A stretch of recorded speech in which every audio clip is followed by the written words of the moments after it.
Yeah.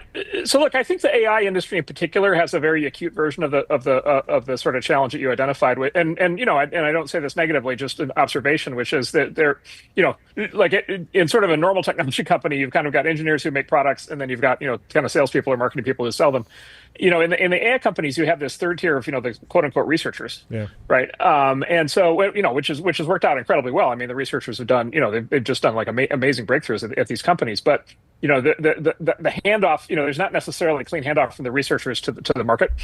And so it kind of raises this question of like, okay, like are these companies therefore kind of three segment companies where they have research and then they have product development, and then they have go to market.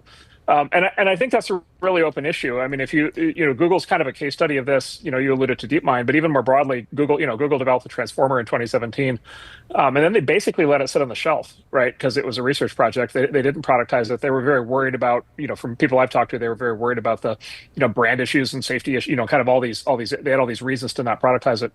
I talked to somebody senior who was there at the time, and I asked them, when could you have had ChatGPT with GPT-4 level output, if you had just gone flat out starting in 2017? And they said by 2019.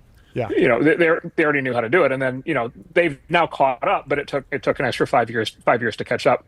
And so I think a lot of these companies kind of have that challenge. Elon, as usual, of course, is provoking this question, as I'm sure you guys talked about. But he has now, within XAI, he's now collapsed. He's eliminated the distinction between research and product.